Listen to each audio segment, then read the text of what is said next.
யாருக்கெல்லாம் வந்து கர்ம தொடர்புனால கஷ்டம் வரும், யாரெல்லாம் துன்பப்படுவாங்க, யாருக்கெல்லாம் பிரச்சனை வரும், யாரெல்லாம் வந்து தன்னுடைய கடமையை சரிவர செய்யலையோ அவங்களுக்கு எல்லாத்துக்கும் கர்ம தொடர்புனால பிரச்சனை வர்றதுக்கு வாய்ப்பு வந்து உண்டு. அது எப்படிப்பா கண்டுபிடிக்கிறது? தன்னுடைய கடமையை செய்யாதது அது அவங்களுக்கு தான் தெரியும். நம்ம வந்து சொல்ல முடியாது. உதாரணத்துக்கு வேணால் சொல்லலாம். மகன் தாய் தந்தையருக்கு ஆப்போசிட் நடக்கிறது, தாய் தந்தையர் பிள்ளைங்களுக்கு தேவையானது செய்யாமல் இருக்கிறது, அண்ணன் தம்பிங்க உறவில் சரியாக இல்லாமல் இருக்கிறது, கணவன் மனைவி ஏட்டி பூட்டியாக இருக்கிறது. ஏட்டி பூட்டியானா தப்பாவெல்லாம் கிடையாது. அதாவது ஒரு மனைவி என்பவள் கணவனுடைய உயர்வுக்கு உறுதுணையாக இருக்க வேண்டும். வேலை செஞ்சு கொடுக்கணும்னு அவசியம் இல்லை. அவர் ஏதாவது ஒரு முடிவு எடுத்தார்னா, இந்த முடிவு சரி, அதுக்கு நான் துணை நிற்கிறேன், நீங்கள் செய்கிறது சரி அப்படின்னு சொல்லிட்டு கூட நிற்கணும்.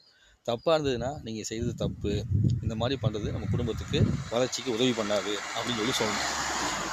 அப்படி இல்லாமல் சரியாக செய்யும்போது எனக்கு இப்படி தான் வேணும், அப்படி தான் வேணும், நான் இந்த மாதிரி இருந்தால் தான் நான் வந்து வாழ்க்கையை வந்து வாழ்வேன் உங்க கூட அப்படின்னு சொல்லிட்டு ரொம்ப சிக்கல் உண்டு பண்ணுற மாதிரி கணவனுக்கு இடைஞ்சலாக வந்து ஒரு மனைவி இருந்தாலோ, மனைவி ஏதாவது நல்ல விஷயம் செய்யும்போது கணவன் சிக்கல் உண்டு மாதிரி இருந்தாலோ அது வந்து கடமை தவறுனதாக அர்த்தம். அதே மாதிரி ஒரு கணவன்கிறவன் மனைவியுடைய உயர்வை எப்போதும் மதிக்கணும், அவங்கள பெருமைப்படுத்தி பார்க்கணும், அவங்களுக்கு தேவையான விஷயத்தை அவங்க படிக்கணும்னா படிக்க வைக்கணும், அவங்க படிச்சிருக்கிறாங்கன்னா அவங்களுக்கு தேவையான வேலைகள் செய்வதற்கான வாய்ப்பு வந்து கொடுக்கணும். அப்படி கொடுத்தா மட்டும்தான் அந்த மனைவியின் தன்மை உயரும்போது, அந்த மனைவி என்பது மகிழ்ச்சி அடையும் போது அந்த குடும்பமே மகிழ்ச்சி அடையும். அப்படி இல்லாமல் பெண்ணை அடிமைப்படுத்தி வைக்கணும்னு ஆசைப்பட்டா குறிப்பிட்ட காலம் வரைக்கும் நல்லா இருக்க முடியும், அதுக்கப்புறம் கஷ்டம் வந்துடும்.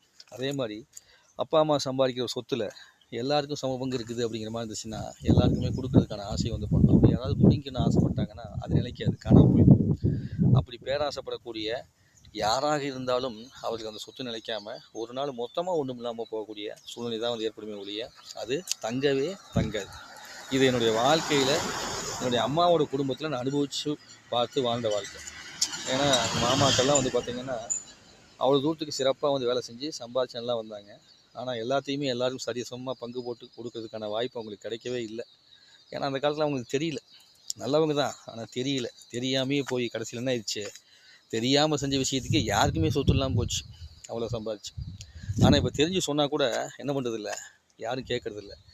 ஒரு சகோதரன் தன் சகோதரி கஷ்டப்படும் பொழுது அதை கண்டுகொள்ளாமல் இருந்தால் அந்த கர்மவினை அந்த சகோதரனை துரத்தி அவனுடைய வம்சத்திற்கு போய் சேரும், அவன் பெற்ற பிள்ளைங்களுக்கு போய் சேர்ந்து அந்த பெற்ற பிள்ளைங்க என்ன பண்ணுவாங்க, வாழும்போது கஷ்டத்தை அனுபவிப்பார்கள்.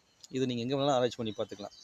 இது உண்மையிலே நடந்திருக்கா இல்லையான்னு நீங்கள் பார்க்கலாம். ஒரு அண்ணன் இருக்கிறவன் தங்கச்சி கஷ்டப்படும் போது கண்டுக்காமல் அவன் வாழ்க்கையை வாழ்ந்தான் அப்படின்னா அப்போது அவன் பெற்ற பிள்ளைங்க அந்த கஷ்டத்தை பின்னாடி படுவாங்க. இதை வந்து சுக்கிர கர்மா அப்படின்னு சொல்லி சொல்லுவோம்.